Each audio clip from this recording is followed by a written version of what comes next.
नमस्कार।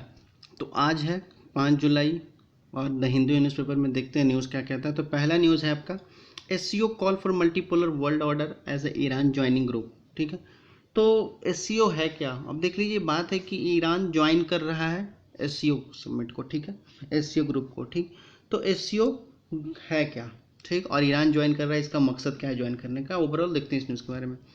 तो देखते हैं ये न्यूज़ टोटल, यहाँ देख लीजिए, जूम कर लेते हैं थोड़ा। तो देखिए ये न्यूज़ जो है ये बात कर रहा है कि पहले तो एससीओ जो है संघाई कॉरपोरेशन ऑर्गेनाइजेशन कहते हैं इसको। ठीक है, ये इंटर गवर्नमेंटल ऑर्गेनाइजेशन है। ठीक है, जिसका फाउंडेशन हुआ था कब?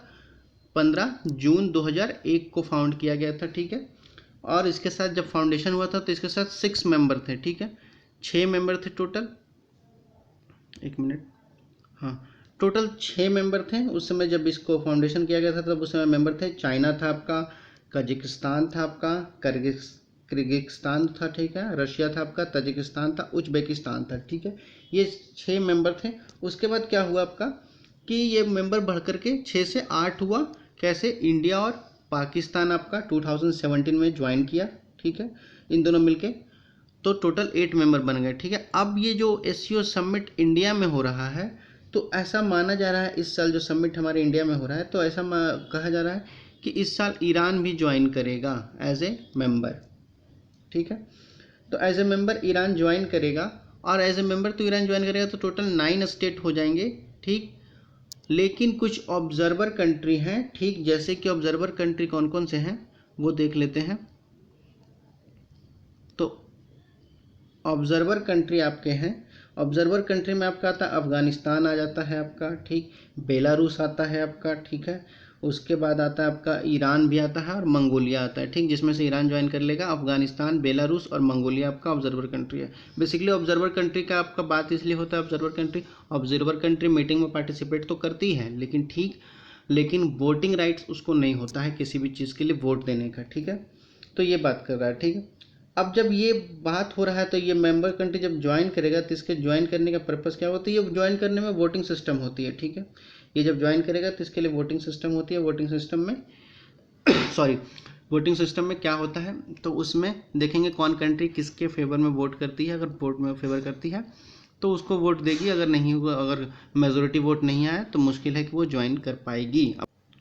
अब देखते हैं कि एससीओ का मेन पर्पस क्या होता है। तो एससीओ का जो मेन पर्पस होता है आपका, वो आपका होता है क्या? स्ट्रेंथ करता है रिलेशन और अमंग द मेंबर। अपने आपस के मेंबर, जो मेंबर कंट्री है उसके आपस के रिलेशन बहुत ही मजबूत करने की कोशिश करता है। ठीक है, उसके पॉलिटिकल अफेयर को मजबूत करता है। ठीक है, इकोनॉमिक एंड ट्रेड ऑर्गेनाइजेशन को बहुत मजबूत करता है आपस में। ठीक है, और सिक्योरिटी और रीजनल पीस की बात करता है। ठीक है, रीजनल पीस और सिक्योरिटी की बात करता है, और एक तरह से कह लीजिए तो डेमोक्रेटिक मेंटेन करता है, और टेररिज्म से भी थोड़ा सा आप कह सकते हो, ये ह्यूमन ट्रैफिकिंग, इन सब से आपको वो कोशिश करते हैं इन सबको कम करने की। मिल करके सब कोशिश करते हैं सारे मेंबर। ठीक है, अब एससीओ का जो ऑफिशियल लैंग्वेज है हमारा, एससीओ का आपका ऑफिशियल लैंग्वेज आपका हो जाता है रशिया और चाइनीज, यानी रशियन लैंग्वेज और चाइनीज लैंग्वेज आपका एससीओ का ऑफिशियल लैंग्वेज हो जाता है। ठीक है, अब एससीओ जो है वो आपका 2005 से यूएन असेंबली का ऑब्जर्वर रहा है। ठीक, यूएन जो असेंबली है हमारे यूएनओ का, उसका 2005 से क्या रहा है? एज ऑब्जर्वर रहा है एससीओ। ठीक है, अब आगे की बात करते हैं कि ओवरऑल ये न्यूज़ फिर किस लिए होता है। तो ये बात कर रहा है कि, एक सेकेंड, हाँ, तो ये कह रहा है कि सम कंट्री, जैसे हमारे प्रधानमंत्री मोदी जी ने कहा है कि some country are the terrorism in instrument of politics. क्या उन्होंने कहा है कि बेसिकली उन्होंने पाकिस्तान को ही बोला है कि कुछ कंट्री ऐसे हैं जो टेररिज्म को प्रमोट करते हैं और बात करते हैं पीस की। ठीक है, उसके जवाब में जो पाकिस्तान के प्राइम मिनिस्टर हैं शहबाज शरीफ, उन्होंने कहा है कि instead of cherry picking of narrow political gain terrorism और of all form of religion minority. ठीक है, तो उन्होंने कहा है कि आप टेररिज्म पे बात करने के बजाय आप अपने माइनॉरिटी, अपने आपके कंट्री में जो माइनॉरिटी है उनको ऊपर ध्यान देते हैं। इनका यह पॉलिटिकल स्टेटमेंट है, इससे हमें कोई लेना देना नहीं एग्जाम के परस्पेक्टिव से। हम आगे बढ़ते हैं, और जो हमारे लिए इंपॉर्टेंट था वो एससीओ इंपॉर्टेंट था, एससीओ के ओवरऑल बारे में, उस बारे में था। ठीक है, अब आगे बढ़ते हैं, आगे न्यूज़ क्या कहती है वो देखते हैं। ठीक है, तो आगे न्यूज़ है कि सुप्रीम कोर्ट में उद्धव ठाकरे के जो जितने एमएलए हैं उन्होंने कहा है कि स्पीकर जो है वो डिले कर रहा है डिस्क्वालिफिकेशन के प्रोसेस में, यानी जो स्पीकर जो है वो डिले कर रहा है डिस्क्वालिफिकेशन का। मतलब कैसे डिले कर रहा है भाई, तो देख लीजिए, जो विधानसभा होती है और जो पार्लियामेंट होती है, एमपी हमारा कहाँ बैठता है, हमारा जो मेंबर ऑफ पार्लियामेंट होता है वो आपका बैठता है पार्लियामेंट में, ठीक है, राज्यसभा लोकसभा में। और जो एमएलए होते हैं, विधायक होते हैं, वो हमारे बैठते हैं कहाँ, विधानसभा यानी स्टेट लेजिस्लेटिव असेंबली में, ठीक है। तो ये बात कर रहा है कि जो एमपी होते हैं और एमएलए होते हैं, एमपी जो होते हैं मेंबर ऑफ पार्लियामेंट यानी सांसद, उनकी डिस्क्वालिफिकेशन का वो डिस्क्वालीफाई हैं या नहीं है, ये डिसीजन कौन लेता है, जो पार्लियामेंट में जिस पार्लियामेंट हाउस में वो बैठे होंगे वहाँ के स्पीकर लेते हैं। जैसे लोकसभा का कोई एमपी है तो उनका डिसीजन वो डिस्क्वालिफिकेशन का कौन लेगा, लोकसभा का स्पीकर जो अभी हैं ओम बिरला जी, ठीक है। और राज्यसभा की बात करें तो राज्यसभा का जो मेंबर होगा वो डिस्क्वालीफाई है कि नहीं है, उसका डिसीजन कौन लेगा, राज्यसभा के स्पीकर जो सभापति हैं, जो वाइस प्रेसिडेंट हैं हमारे धनखड़ साहब, वो लेंगे, ठीक है। अब स्टेट की बात करते हैं तो किसी भी स्टेट जो विधानसभा होता है उनका जो विधायक होता है वो डिस्क्वालीफाई है कि नहीं एज ए विधायक, और कोई उस पर केस चल रहा है तो वो उसका डिसीजन तो कोर्ट लेती है, लेकिन एज ए वो डिस्क्वालीफाई है कि नहीं दल बदल कानून के द्वारा, ठीक, तो उसका डिसीजन कौन लेता है, उसका डिसीजन अब उस विधानसभा का स्पीकर लेगा, ठीक है।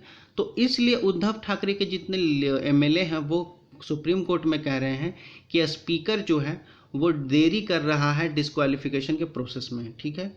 यानी स्पीकर जो है जितने अभी डिस्क्वालिफिकेशन हुए हैं बीजेपी में जितने वो एनसीपी वाले जो गए हैं, ठीक, उनको कह रहा है कि उनके डिस्क्वालिफिकेशन के लिए स्पीकर डिले कर रहा है, ठीक। तो ओवरऑल ये न्यूज़ रहा कि डिस्क्वालिफिकेशन कैसे होता है, ठीक है, कौन डिसीजन लेता है, ठीक है। तो ये अब आगे का न्यूज़ देखते हैं, आगे की न्यूज़ क्या कहता है, ये रहा न्यूज़। अब देखिए कि खालिस्तान का न्यूज़ देखिए, खालिस्तान प्रोटेस्ट और खालिस्तान पोस्चर, ये देखिए पिछले 2-3 महीनों से काफ़ी ज़्यादा ही चल रहा है, ठीक। जितना इसको सप्रेस करने को उतना ही ये बढ़ रहा है, ठीक है।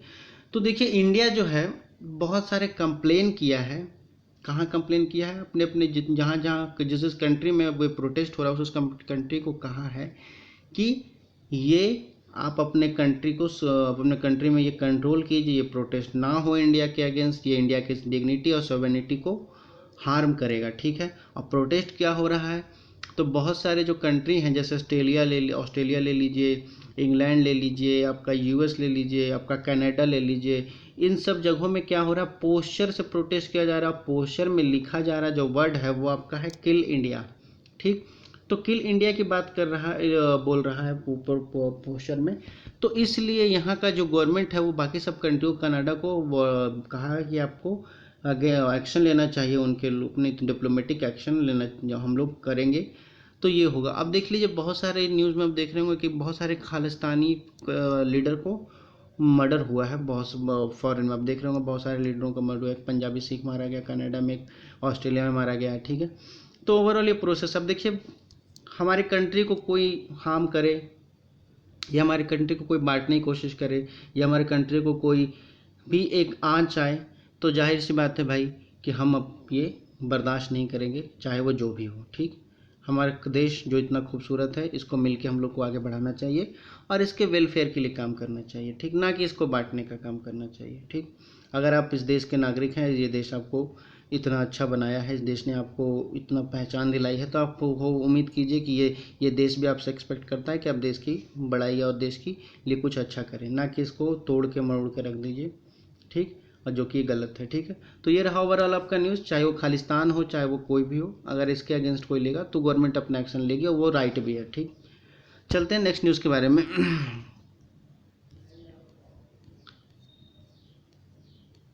नेक्स्ट न्यूज़ जो आपका है, नेक्स्ट न्यूज़ कहता है green tribunal order SOP to curb the pollution at hospital.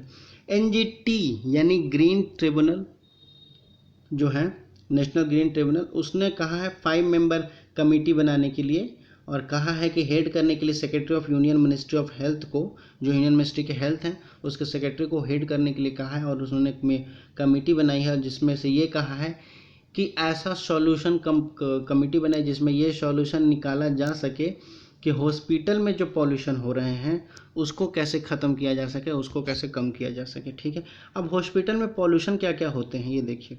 Hospital में आप देखिएगा बहुत सारे डिस्पोजल होते हैं, जैसे वो यूज्ड आपका डिस्पोजल होता है, यूज आपके इंजेक्शन्स होते हैं, मेडिसिन के कवर होते हैं, आपका ग्लव्स होते हैं, या कह लीजिए कि कीट होते हैं जिससे ऑपरेशन के पहन को ऑपरेशन करते हैं। ठीक है, तो ये सब जो पोल्यूशन है ये आपको डिकम्पोज करने में बहुत, और इन अगर डिकम्पोज आउटसाइड में किएगा तो इन्वायरमेंटल को हार्म होगा, इन्वायरमेंटल के थ्रू मेन को हेल्थ को हार्म होगा ही होगा। ठीक है, तो इस बेसिस पे कह रहा है कि आप एक कमेटी बनाइए, ग्रीन ट्रिब्यूनल ने, नेशनल ग्रीन ट्रिब्यूनल ने गवर्नमेंट को कहा है, और जिसका हेड करेंगे सेक्रेटरी, कौन सेक्रेटरी है, ministry of home, ministry of health के, वो कमेटी बना करके हेड करेंगे और उनको आगे वो सॉल्यूशन निकालेंगे।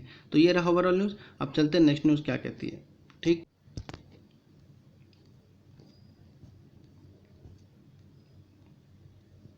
नेक्स्ट न्यूज़ आपका है, वैसे आज कुछ इंपॉर्टेंट न्यूज़ है नहीं, मेन आपका वही था वो जो SCO समिट के बारे में था, इंटरनेशनल रिलेशन के बारे में, उसकी बात ही करते। ठीक है, एक और न्यूज़ आपका है, देखिए हमारे जो वाइस प्रेसिडेंट हैं धनखड़ साहब, जगदीप धनखड़ साहब, वो IIT गुवाहाटी में स्पीच देने गए थे, IIT गुवाहाटी में उनको बुलाया गया था स्पीच देने के लिए।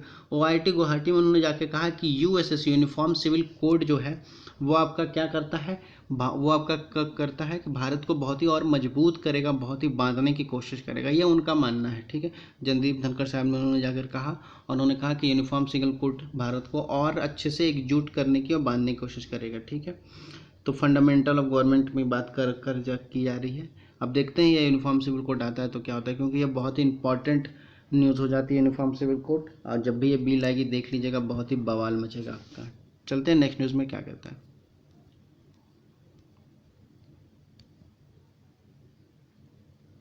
ये आपका रेसलर का न्यूज़ है कि कोर्ट ने सीक किया माइनर रेसलर रिप्लाई को, और पुलिस क्लोजर रिपोर्ट को कहा है। ठीक है, तो ये आपका रेसलर प्रोटेस्ट के लिए है। अभी तक ये केस सॉल्व नहीं हुआ है, अब देखिए कब किसके फेस में आती है।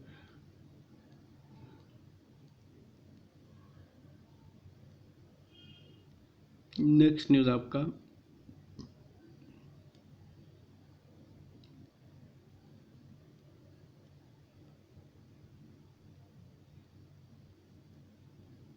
अब नहीं है, फिर तो ये न्यूज़ आ गई आपका स्पोर्ट्स के बारे में। ठीक, हमारा स्पोर्ट्स में आपको पता होगा क्रिकेट वर्ल्ड कप होने जा रहा है। ठीक, 2 महीने बाद। तो ये न्यूज़ आपका, ये रहा आपका न्यूज़ 5 जुलाई 2023 ओवरऑल। ठीक, तो वीडियो अच्छी लगी हो तो लाइक एंड सब्सक्राइब कर लीजिएगा, पढ़ते लिखते रहिए, धन्यवाद।